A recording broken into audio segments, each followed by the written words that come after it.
When it comes to sharing the experience of being gay and Latino, few do it with as much color and wit as Dan Guerrero. From working on Broadway to being the son of a legendary musician, it all makes for an entertaining story he's taking to the stage.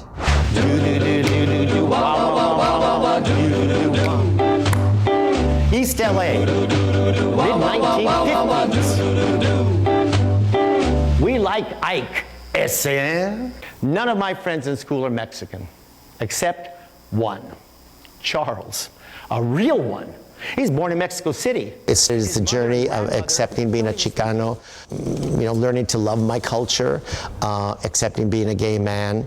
And I wanted to celebrate two people. My best friend since grade school, Carlos Almaraz, who was a great artist and one of the leaders of the Chicano art movement. And my dad, Lalo Guerrero.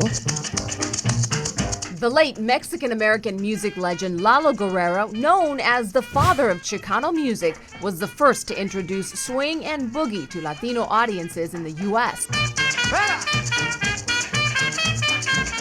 But Lalo's rise to stardom in the 1940s made some things a little difficult for his young son, Dan.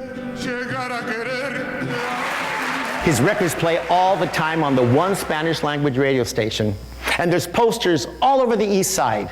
En persona, Lalo Guerrero y su orquesta.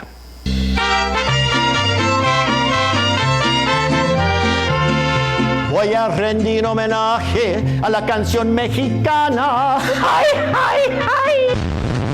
I can't stand that music. It's so tacky.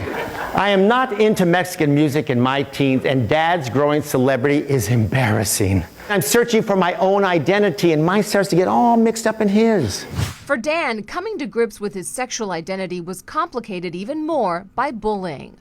There's one particular scene in my show where, in fact, Carlos and I, my junior high school drama teacher, took us to see the movie musical Oklahoma at the Egyptian.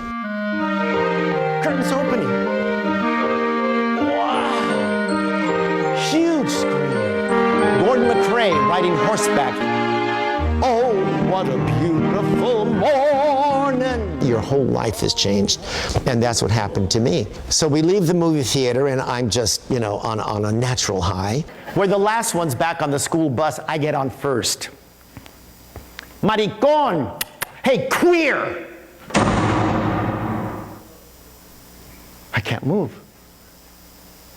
Everyone's staring at me. I'm just gonna walk straight ahead. Charles sits next to me. Back to East LA. I mean, it was a whack. It was like cold water in our face. I learned early in life, I made a decision. I was not going to be walking around the side, that I was always going to walk down the middle. That was my choice. When Dan turned 20, he made another choice, to pursue his passion for theater. So he moved to New York City, where after many years performing on stage, he would go on to become a successful talent agent on Broadway. I was an agent on Broadway for about 10, 12 years. So I was an agent for a lot of future Hollywood names and Broadway stars. I did represent an 11-year-old Sarah Jessica Parker and Fran Drescher. But Los Angeles was still home. And with the Chicano movement pushing ahead in the 70s, Dan felt a need to return, getting involved in causes helping the Latino community. He even used his experience in entertainment to help open doors for Latinos in Hollywood. Today, he's still making an impact with his one-man show. When people come to see Gaytino, the first thing is I want them to be entertained and to be educated.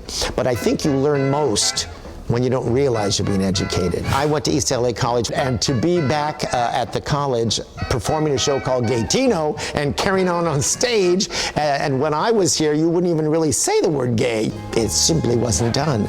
But that's why it's important to tell those stories, to remind young people of our history. Hasta luego.